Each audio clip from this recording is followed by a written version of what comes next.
Hello, everyone, and thank you for joining us for today's webinar, Content Without Clicks, during which we're going to be talking all about how you can make your content discoverable and engaging wherever your audiences are, so both on and off your site. Now, this is super topical at the moment, I'm sure, for anyone in the marketing and content space, which is evident by all the people that we've had signing up to these sessions. So thank you so much for joining us, and I hope you can take away some great tips and advice on how to maximize the value of your content going forward.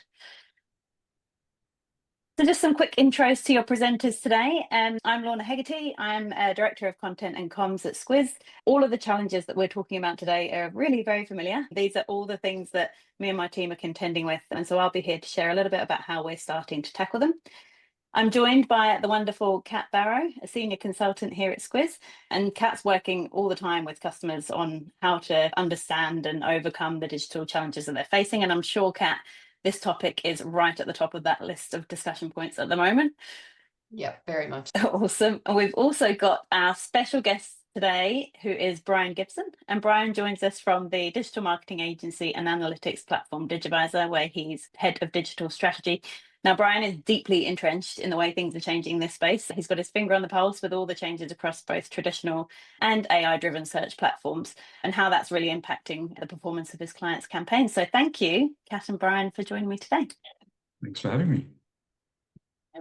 Just a couple of housekeeping pieces before we get into the content itself. We are recording, so you'll all be shared a link of the recording afterwards, so you can jump back in to revisit any of the advice that we share.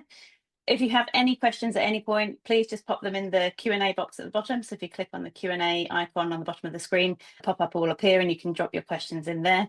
We will hopefully have some time for Q&A at the end. If we don't get to your question, we will be revisiting every single question in our follow-up comms. So keep an eye out for that as well. And if you have any tech issues or you just want to flag anything to any of the speakers, please just pop that in the chat box and we will respond to it there. So for anyone who's new to Squiz, a very quick overview of who we are and what we do. We're an AI-powered digital experience platform, and we've been around since 1998. So we've been doing this for a little while now.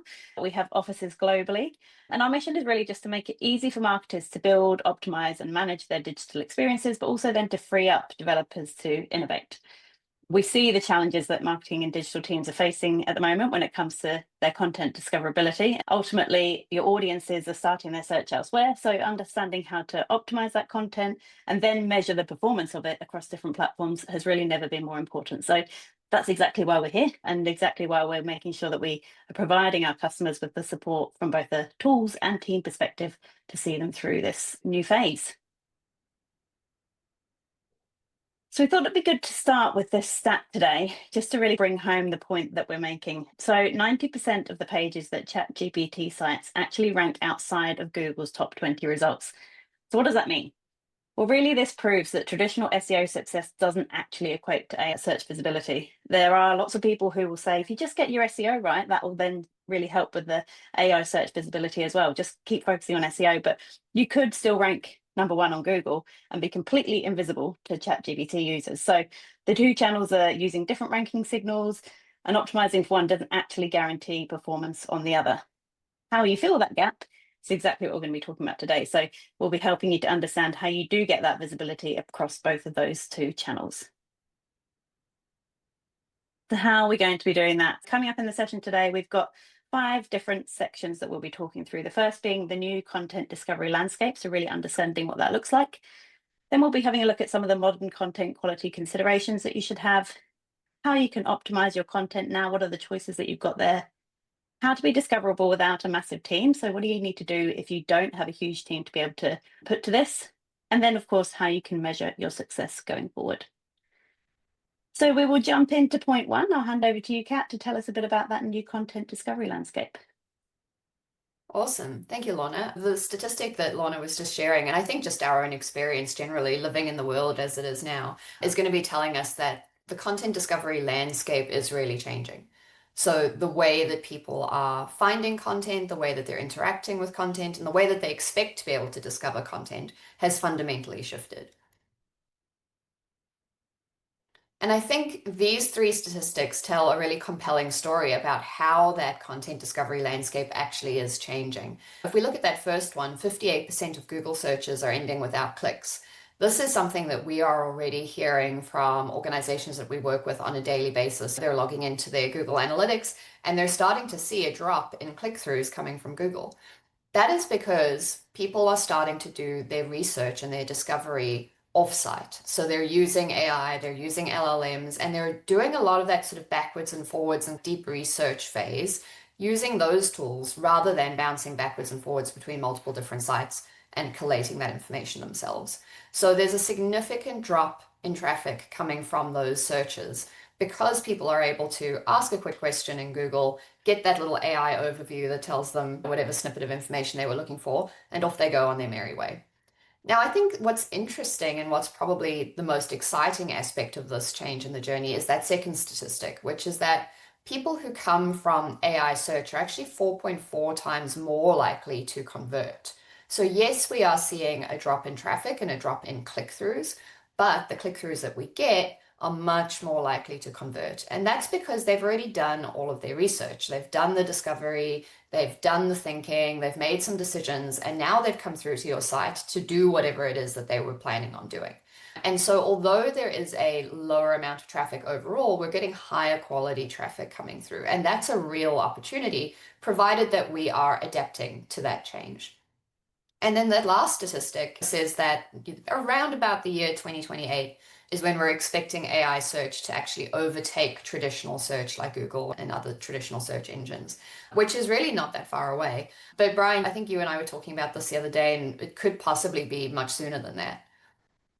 Yeah, I think so, Kat. We've been watching Google roll out AI mode the last couple of weeks globally. So if you haven't seen it yet, jump into Google. There's a little AI button next to the search bar there. Don't be distracted by the Pac-Man game. Go down and click on that AI mode logo, and you'll see that they've launched very much like a ChatGPT, Perplexity, Copilot style LLM conversational space for users. And I think now that Google's made that shift and they'll be encouraging users to use that environment, we'll see a dramatic shift to conversational style search more than just like one or two word search terms. So I would predict that 2028 is probably more likely to be the end of 2026. So some big Mhm. changes. Yeah, absolutely. And that is really soon. So we definitely need to be thinking about how we adapt and how we plan for that change. I think what all of these statistics are really telling us is that the customer journey is fundamentally changing. For many years, that customer journey has involved coming to your site, doing the research, learning about you, maybe going to competitor sites and gathering and collating information. So lots and lots of visits before a user actually then converts. And what we're seeing now is a fundamentally different customer journey. And so it's really critical that we adapt our strategies to that journey so that we can take advantage of those opportunities. And what I mean by that change in the journey is that, like I was saying, we're increasingly seeing discovery happen offsite, but at the same time, conversion still has to happen on-site. And by conversion, I don't necessarily mean conversion in a commercial sense of you selling something. It could be, if you're a government department, for example, someone completing the task that they came there to do. So signing up to submit their taxes or getting their passport application, whatever it is that they've come there to do. And so there's really two opportunities that come from this change in the customer journey. And the first is that if we can embrace generative engine optimization or AI optimization, we can improve how your content shows up in that discovery phase. Because yes, people are doing that discovery off-site, but the discovery that they're doing in those LLMs is fed from the content on your website. So the more that we can optimize that, the more that we can make sure that you are showing up in those discovery sessions at all, but also making sure that you're showing up accurately and that you're highlighting the right things to get people through to your site. And then the second opportunity is that once people come through to your site, we need to be optimizing our user experience to make sure that we're providing much more direct routes for conversion. Because, like we were saying, people are arriving much further along their journey than they were before. And so instead of optimizing for discovery and helping customers learn and understand, we need to be making sure that there are direct roads for them to just get the task done that they came there to do. And that way we can capture that 4.4 times multiplier that we're seeing from AI search. So, Lorna, I think all of these opportunities come with also potentially challenges, and I'm sure these are things that are very much top of mind for content teams and marketing teams like ours at Squiz. Yeah, absolutely. As I said at the beginning of the webinar, all of the stuff that we're talking about today is very familiar. And so, yeah, we're contending with exactly the same challenges that we are presenting about today. Hopefully this visual, or not hopefully, I hate to think that there's lots of people that are juggling all these different thoughts at the same time, but I'm sure this visual does resonate with a few of the attendees on the call. But these are all the things that are bouncing around in the brains of the content teams at the moment. Obviously, we've got the idea of how we create content that's optimized for both SEO and GEO, and we'll be hearing from Brian on that in a bit more detail shortly, what that actually means and how we can develop our content to work for both. But also there's things like readability and engagement. So if you manage to get people to the site because you have optimized the content well enough, you want to be sure that actually when they land there, the content's readable and it's super engaging. So it would be all well and good to have super structured content that is really visible through AI. But then when they come to the site, if it's not actually going to be interesting or exciting for them, then you're going to lose them anyway at that last hurdle. We're also obviously thinking about content analytics. For years, we've been measuring content in the same way, and now we've got to think about how it's performing on a whole new platform. User experience, to Kat's point, and you've got to make sure that once people are on the site, they have a great experience on the site. And from a content perspective, that means that if they don't find the information they need from that first piece of content, you want to be sure that it's the next step that they take that gives them the answer they're looking for.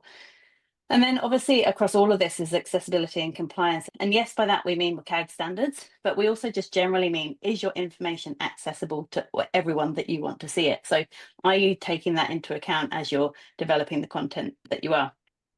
At the center of this obviously is trust and authority. The reason that we need to do all of this is to make sure that we're building trust with our current customers or current users, but also developing that authority in market. So when people are searching for either about our own brands or about the industries that we operate in, they're starting to see our name popping up. I think the perception here is that to do all of this takes an absolutely huge team. And again, later on in the webinar, we'll be distilling that myth and going through some of the things that you can do to implement some of these strategies with a lean team. And I wanted to share as well just something that we do at Squiz that really helps us to generate good content using AI, but at scale. So making sure that we can actually be super efficient, but still make sure that we're developing content that is discoverable and engaging.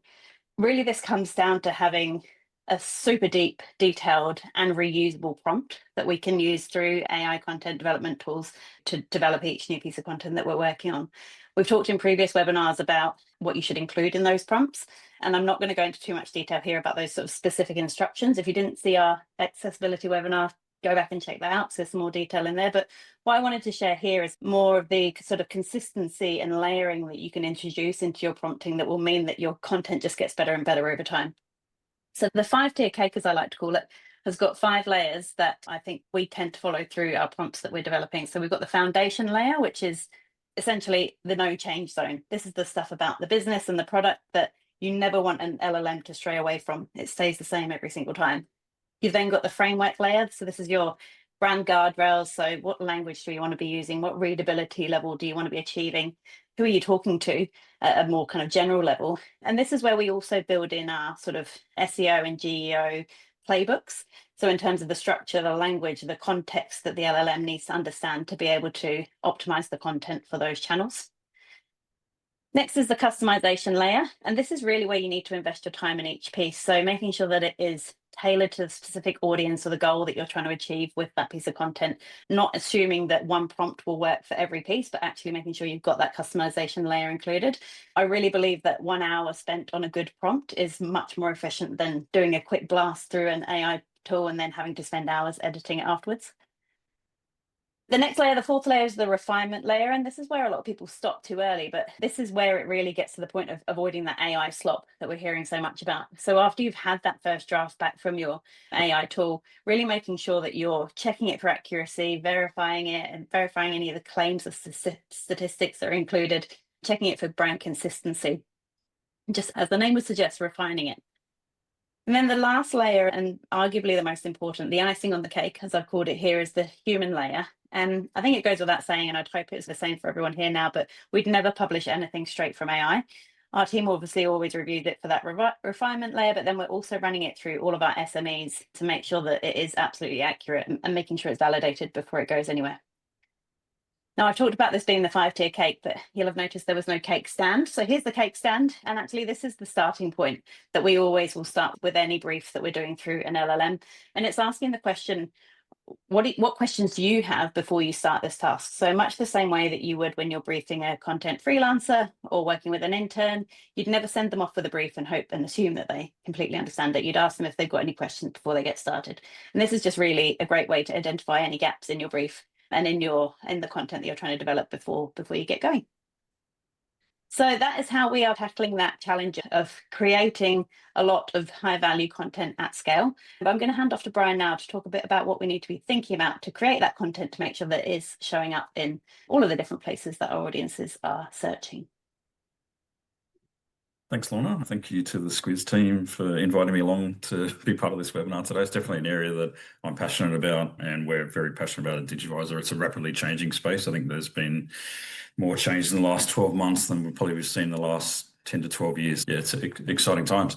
I'm going to walk through some of the content optimization choices that we're thinking about at Digivisor. I know the team at Squiz are thinking this way as well. So looking at the historical, very focused around SEO, everyone's got their head around what we're doing in that space. Obviously, we're trying to rank for search engines. It's still really important because there's still significant traffic coming through from that side of things. But now we've got this geo side of things. We're optimizing for AI engine discoverability and ultimately optimizing, trying to feed these AI engines with information that they can then replay to humans. So it's quite an interesting and changing space. So I just wanted to take you through where dual search optimization sits over the top of that. We all know where the other two are sitting, but we can't ignore the fact that there's now we need to optimize our sites for both of these essentially.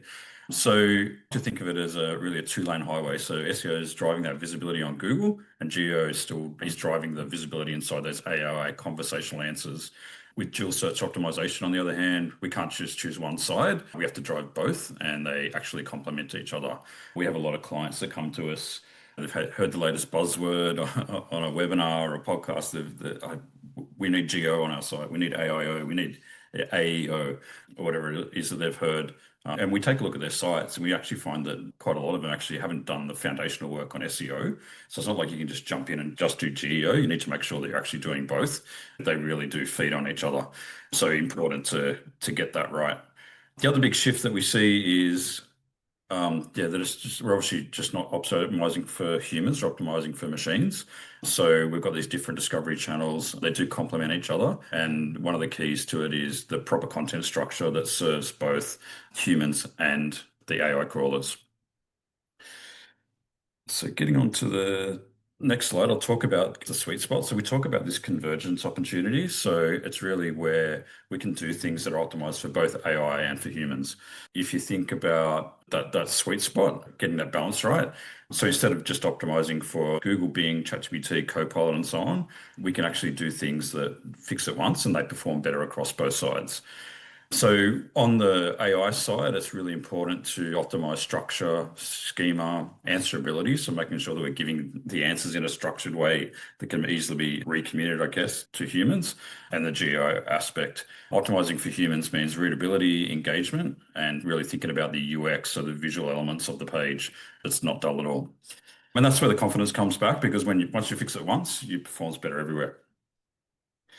So getting into what does that look like at a foundational level? So a few of these things that you can see on this slide, particularly the first three, are typical things that you need to know when you doing SEO, even the fourth one there, but there's definitely some advanced optimizations we need to do the further we go to the right of that visual that you can see there. Using proper heading, so that's your H1, H2s, and so on. So the really basic kind of thing there. Continue to write in plain language. So we need to make sure that it's easy to read for both people and for machines. Marking up content properly. So continue to do things like mark up your paragraphs, lists, tables, captions, quotes, and so on in your HTML. That gives a lot of structure and meaning to the crawlers. But the last one there, machine readable structure, is where we really need to level up the work that we're doing. Schema is something that's been around for quite a while. Probably all heard that's a tactic that's involved in this space, but we've got to make it even more certain now that the crawlers can read and really understand the page content and what's your site about. So jumping forward, I've just got a AI generated kind of image here that just gives a bit of an idea. So we talk about schema a lot, but we do hear a lot of businesses that we talk to come back to Yeah, you keep talking about schema. Like, what actually is this schema? So I'd like to think of it as the whisper in the ear of crawlers. So just imagine that you're walking down a street in a different country. There's a sign on the wall, or a billboard, a poster that you don't understand the words, but you can see the visual and get a rough idea for what it is. And then because you don't understand it, someone walks past and whispers in your ear, "Oh, it's a Coldplay concert live at Wembley Stadium." That's the job that we need to do. So act as the whisperer for the crawlers. So you can see there just an example on the right of the different types of explicit things that we can call out in the schema markup to make sure that the crawlers know exactly what it is. Crawlers don't read images and visual information, or not as much yet anyway. So another thing to talk about is accessibility. There's some things here that if you do these things right, naturally your site's going to be much more usable for users and easier for crawlers to crawl your sites. We know that the WCAG compliance deadlines becoming mandatory between 2026 and 2027. In the US, the Americans with Disability Act has skyrocketed, and basically, these accessibility improvements don't just protect us legally, they actually improve performance. We've seen studies showing that the more accessible you make your site, you can improve task completion rates by up to 58%. So it's good ethics, good compliance, and ultimately it's just good for your business. When you do this well, accessibility becomes a growth driver, not just a tick box. Back over to you, Lorna. Yeah, we're going to have a quick pause there while the audience are questions. So we've got a quick poll that we're going to run. I think it's really interesting as we've been talking through all of the challenges that you might be facing from a content perspective. Probably in the back of your mind, you're thinking, yes, but there is this one or two reasons why I can't get to optimizing my content right now. And we're interested to hear what that is. So we will pop the poll up and we'd love to hear from you. What's your biggest barrier to content optimization at the moment? Now, there's 4 options there. Unfortunately, you can only pick one. I'm sure many people would be opting for at least 2. Yeah, I know some clients that need all of the above option as well, I think. Yeah, exactly. I've definitely heard all of these many times over the last few months as more and more organizations are starting to have this front of mind. These challenges are very common, so it'll be interesting to see which one comes out at the top. It's always interesting as well in these sessions because we run them globally. It's interesting to see which regions come out with which answers. And actually the same answer came out on top for both of the first 2 webinars. So I won't have a spoiler, but it'd be interesting to see if the same one comes out again today. All right, I think we'll close the poll now. Let's see what the results are. So, possibly unsurprisingly, time and resources required has come out on top again. It has been the consistent thing that has come through in every webinar that people are just struggling with the time and resources. Luckily, the next section of our webinar addresses exactly this. It's a very nice segue. Thank you, everyone. Yes, as we said, that's a perfect segue into what I'm going to be talking about next, which is how do we actually achieve this discoverability and work through optimizing content in a way that doesn't require you to hire a massive team and spend millions of dollars? Because the reality is most of the teams that we work with have, as we all do, limited time, limited resources, competing priorities. And so it's really important to think about how do we make content optimization practical and achievable so that you can be getting the results that you need in this sort of new content discovery phase that we're in. And so when we work with customers and organizations on this, there's really 3 things that we look at here that support your ability to optimize content without having a massive team. And so I'll run through these really quickly and then I'll dive into each in a little bit more detail. But the first is leveraging technology to learn quickly. The biggest challenge you're going to have if you have a smaller team is determining where you're going to put your focus. So there are lots of great tools out there that can help you focus in on the content that is most going to benefit from your attention. The second thing that we can look at is what we call the thin slice approach, and I'll get into some detail on what that is. But essentially, rather than trying to tackle all of your content at once, let's take a repeatable, iterative approach to doing that. And then the last one, and I think probably the most critical moving forward, is going to be how do you make your content optimization part of your business as usual? So rather than waiting for it all to pile up in a corner where you've just been going like, oh, la, la, and then having to have a massive project to fix it, how do we actually build that into your day-to-day? So let's have a look at these in a little bit more detail. So the first one is about tools, right? And we know that already there are a lot of great tools out there that help you assess and audit and track your content. And it's really important that we're using these to help direct the attention and the focus of your team. Because like we were saying, most of our customers have tens of thousands sometimes of pages, if not hundreds of thousands of pages of content, proliferated content from great big distributed authorship teams. We work with universities and governments where they've got really a lot of content. And it's extremely overwhelming to think about how you're actually going to tackle that. So using these tools really allows you to focus your attention on the highest value and highest impact content for you to optimize. Some of those tools are things like your normal analytics tools, so your Google Analytics or your Adobe Analytics, which is going to give you insight into your page performance, but also which content is most important to your customers, because that's one of the first things to think about is if you have limited resources and you need to be optimizing your content, let's focus on the content that is in highest demand because that's going to have the biggest impact. Other things you can look at are things like accessibility auditors, which help with general accessibility, but also, like Brian was talking about, understanding the semantic structure and the schemas and things like that of your content. Because the same way that you might optimize a page for screen readers and things like that is going to have carryover benefits into just the general structure of your page. You can look at content auditing tools. We have a lot of these sorts of things built into the Squiz DXP, for example, where you can see how old your content is when it was last updated. You can identify whether there's duplicate content or inconsistent content. All of those sorts of things are going to help you narrow in on where the problem spots are in your content and where you need to direct your team's efforts. And then lastly, we know there are SEO auditors out there, and although SEO optimization doesn't guarantee AI optimization, as Brian was saying, there's a lot of crossover and a lot of benefit there. So you can leverage all of these tools along with maybe a set of criteria that your team has set up to help you go, okay, this is how I'm going to prioritize my content optimization and break it down into sort of more achievable chunks.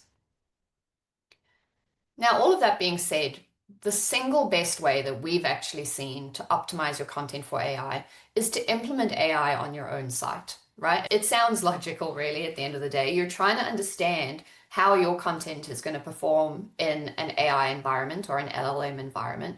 The easiest way for you to do that is to have an LLM environment that you can control and you can test your content in that situation. And with tools like Squiz's conversational search, for example, you can implement an LLM on your site and you can really run all of your content through it to see how it's going to perform. So what that means is that you can control the content that you're putting into that LLM, so you can test pieces of content at a time. So say you're a university, you might go, I'm just going to test all of the content related to our campuses to start with. Put that into the LLM. You can audit it against common user questions. So you can go, what are all of the questions that someone might want to ask about this content? Let's plug that in and actually test it and see how the content is generating answers and how it's showing up and how accurate it is as well.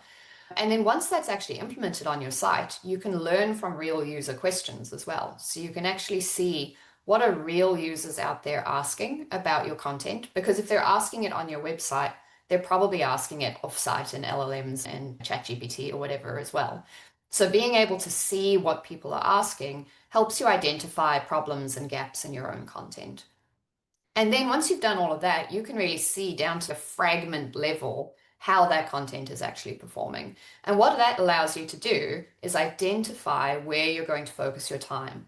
And that's where this thin slice approach comes in. So thin slicing is something that we do with all of our customers when we implement conversational search, and something that we recommend whenever we talk to customers about GEO or AIO.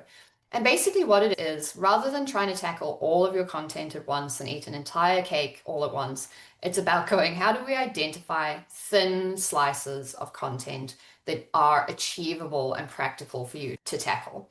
So a thin slice of content really is all of the content that sits around a single well-defined customer journey. So again, like I was saying, if you're a university, your content slices might be campus content, it might be open day content, it might be subjects and courses content. So really thinking about who your users are, what they're interested in, identifying those journeys, and then identifying all of the content that relates to those.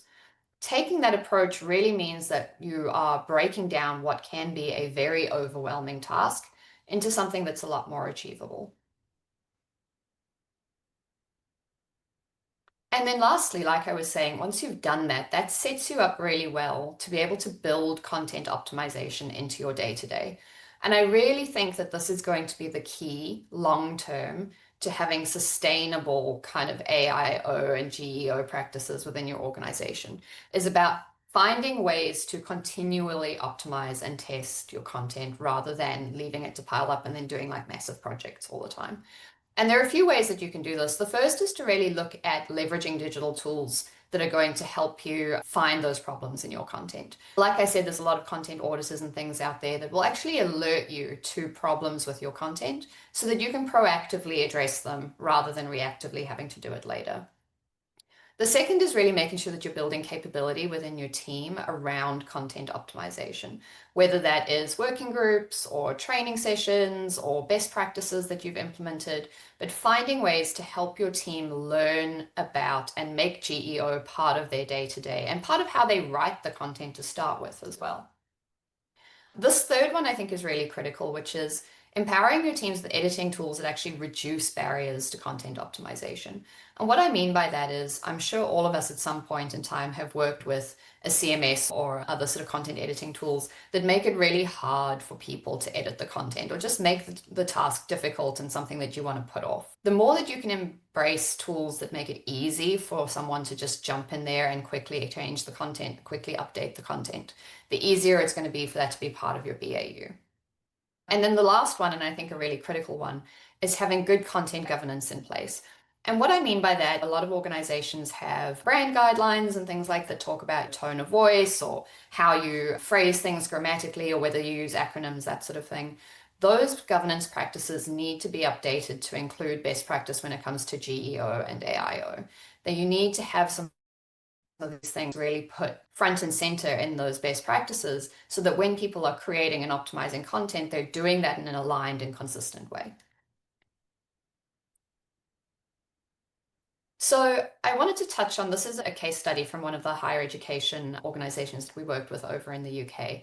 And I think it's a really great summary of how all of this comes together. So we engaged with them to implement conversational search on their website, the Squiz conversational search. And they chose to do a thin slice around their open day content. So like I was saying, we worked with them to understand what are all of the possible thin slices of content that they could be looking at. And we went through a process of understanding what's going to be high impact, what's going to be potentially slightly lower effort. They didn't want to bite off like a massive piece for their very first one. So it's about balancing effort, impact, risk, all of those sorts of things to identify what that thin slice was going to be. So we landed on open day content and we set that conversational search up for them with that content slice. And immediately upon setting that up and running some of those test cases against common questions that people were going to be asking, they realized that content wasn't performing particularly well in conversational search. And so that's a really good example of what I was saying earlier. The easiest way to see how your content might perform in an LLM environment is to implement something like this. So they were like, oh, that content isn't performing particularly well. And so as a team, they decided they were going to rewrite all of that open day content with GEO in mind from the beginning. And again, I think that's a real testament to the value of taking this thin slice approach, right? Because if they had implemented conversational search across their entire site and gone, oh, all of our content is not performing particularly well, the ability to then quickly just rewrite all of that is very low, because where do you start? You've got thousands of stakeholders, you've got thousands of editors. It just would have been very impractical. By starting with a very narrow thin slice, it meant that they could very easily rewrite all of that content, engage with a handful of stakeholders who are involved, and get that content done and optimized. And so they did that with the approach that they really wanted to rewrite the content so that they got good answers. And what's really important there as well is that if you're rewriting your content to get good answers for the conversational search that you've implemented on your own website, that's obviously going to have a flow-on effect to how that content performs in other AI and LLM environments offsite. And so what was amazing is they were able to identify there was a problem, rewrite all of that content, and then immediately see the improvements from a conversion perspective, because they were able to measure that and see that there were actually more click-throughs coming through, more people engaging with that content because they had rewritten it.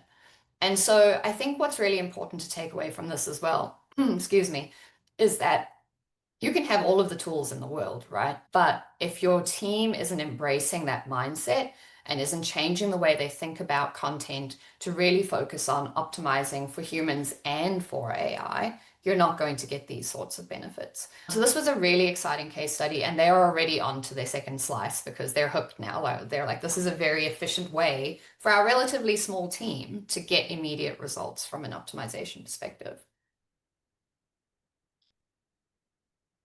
The takeaway from that case study was really that they were able to measure the success of that as well. And Brian, I thought hand over to you here because I know this is something that you do a lot in terms of being able to measure the success of GEO and content optimization. Sounds good. I'll give you a few seconds to Thank you. Thank you for your voice break there. Yeah, some good tips on that slice mentality. And I think there was a comment from someone in the Q&A there about having 20 to 50,000 sites. Like, it's definitely something they need to be thinking about, slicing up that content. So yeah, just really wanted to bookend this conversation by talking about once you've done all this work, you've done all your SEO, you're doing the GEO, you're thinking about dual search optimization. How do you know it's working? What are some of the platforms and measurement tools that you can use to do these four things? So how do you know whether you improve visibility across both search ecosystems? We use tools like Digivisor, which is you can look up search terms, you can see where you're ranking, see where your impressions are coming from, see how much traffic you're getting to the site from the various kind of AI tools that are out there. But you look at SEMrush, Ahrefs, and so on, they're all starting to really bolster their AI visibility tools. So that would be the focus for the first one there. How do you know whether you've improved your content performance and user engagement? So we still use tools like Google Analytics to look up time on site, engage sessions, and that kind of thing, give you a really good gauge on the content level performance. And then how do we get better insights to prioritize content development? The big thing that we do, and obviously you need to take that kind of slice mentality, but actually use the AI models themselves. So think about prompting Perplexity, ChatGPT, Gemini, Copilot, and so on with questions that the users might be asking or that you want to find about that topic space. So an example would be asking Perplexity, what does it know about your brand? Who are the leading competitors in that space? And finding out what it knows, how well it's able to interpret the content, but then really trying to work out where the gaps are. So if you're not ranking on a list that you would expect to be ranking when you're asking about those like competitors, that kind of thing, ask the LLM, why didn't you rank me? How can I improve my rankings in this to get on that list or to get higher up list, that kind of thing. Perplexity is doing some amazing things. You can get it to track questions over time within a content space, do really good competitor analysis, find out which sites are getting ranked most within a certain topic space. So really, the suggestion is there to use the LM as much as possible, but then also enhance it with, I guess, if you've got a massive site, you obviously want to slice it up and really split the amount of kind of manual work you're doing versus how much you can programmatically find from these tools. And then greater representation AI responses. Once again, interrogate the AI tools. When people search for certain things, ask it what it recommends. Which sources do you cite most? Track how often your brand is mentioned, how it's described, and whether it's accurately represented. If it's missing or misrepresented within the AI models, then that becomes your roadmap for what to fix next. How's your voice going, Kat? Ready to take the ROI slide? Yes, thank you. Yeah, it's had a sufficient break now. Yeah, thanks, Brian. Just to close out, I think measuring success is really critical, and equally is being able to report on ROI for these activities, because at the end of the day, we are having to dedicate time and resource and other investment towards optimizing this content. And it's important for us to be able to draw a link between our GEO performance has improved and this is the benefit for the organization. And so I just wanted to highlight three sort of common ROI metrics that we see a lot across the organizations that we're working with. The first being reducing cost to serve. This is a massive one. I think this is probably one of the more common ones that we come across. And that is that by improving your content and optimizing your content, by improving your performance in AI, and also by implementing AI on your own site, you can really reduce the need to manually support your customers. And by manually, I mean with people. We can reduce call center volumes, we can reduce printing costs, we can reduce the number of people coming into physical service centers or physical branches. And so this is one that we particularly see a lot in sort of financial organizations, professional services, anyone really who is dealing with a lot of call centers, in particular airlines is another one that we've seen that one with. The second one is efficiency gains. So that's more of an internal ROI. So this is where the way that you are optimizing your content and its ability to show up well in AI environments is helping drive staff efficiency. So they're finding information faster, or they have sort of internal productivity improvements. And then the last one is we talked about that kind of 4.4 times multiplier on conversion that we're all trying to capture, right? And so it's conversion improvements. So measuring ROI in terms of improved form submissions or improved loan submissions if you're a bank, or task completion generally. So these are all ways that we're able to tie back the effort that we're putting into optimization to real business value. And that brings us to the end of the session. Sorry, Lorna. That's fine. In a way, we're bang on time, but in another way, we haven't actually got to the questions. If people are able to stick around for a couple of minutes, we'll answer just a couple of questions here. But rest assured, as I mentioned at the beginning, if you do have a question that we don't get to, we will answer it in writing in the follow-up comms. If you are able to stick around, we'll just answer one or two now. The first one, I think it's relating really to, Brian, what you were talking about around machine readable structure. So what does that look like? This is from Jonathan Counts. He says, what does machine readable structure look like? Is this JSON or some other format the DXP should serve up to LLM search engines visiting the site? Yeah, thanks, Jonathan. Really good question there. So yes, essentially by machine readable structure, we're talking about giving search engines and AI enough clues to understand your content, not just read the words, the visual elements of the page. So most of that does happen through kind of JSON LD schema. That, for those of you who don't know, there's a little block of structured code that you see in the page header within your code. It does follow primarily the schema.org standards. That's the preferred format for both Google and AI models in general. But so yeah, ideally, I think the second part of your question was around the DXP. Ideally, your DXP is serving up that JSON LD automatically, but also keeping the page's underlying HTML as clean and semantic as possible. Would be my short answer. Thank you. Kept it very short and concise. And we'll pick this. There was a few in here. So David, you mentioned, and I think Brian alluded to your question around the organizations that you're working with that have got 20 to 50,000 pages. Hopefully that question was answered by some of the stuff that Kat and Brian have talked through. So I'm just going to skip to another one where this is probably more for you, Kat, around the question of, you mentioned we should choose a high impact content area or a slice to start optimizing. How do you determine what is a high impact area? Yeah, absolutely. It's a good question. And while it will vary from organization to organization, there are definitely some sort of common things that we look at.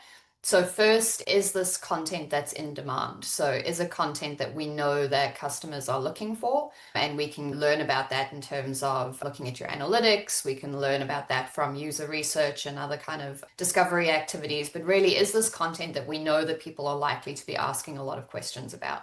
So for example, high impact content slice for a university might be, as we've learned, campus life and open days and things like that. When people are trying to make a decision about where they want to study, perhaps unsurprisingly, campus life is actually really high in the decision-making process. So we know that's a high impact piece of content because we've seen the analytics on the visits to those pages. And we've also heard that directly from prospective students that have been interviewed. Versus something like, I don't know, some really niche research that only 3 people are really particularly interested in is not going to be a high optimization or a high impact content slice. So that's one of the things we look at. The other is potential ROI. So just what I was talking about earlier. What are the business benefits to optimizing this piece of content? Optimizing campus life content, for example, the ROI there is probably going to be increased conversion because you're going to have more students signing up and registering for your courses. So it's really important to think about what the ROI is for the business. So really, if you look at that, is this important to the user or the customer? Is it valuable for the business? And then we also look at things like risk. How high risk is that piece of content? And is this something that the organization wants to focus on right now? But those are the 3 ways that we identify high impact content. Amazing. Thank you so much. And I think that probably brings us to the end of the session officially. I noticed there, David, that you were saying you'd love links to the previous webinar recordings in the series. If you visit the webinars page on the Squiz website, you'll find them all there, but we can make sure that we get those to you as well.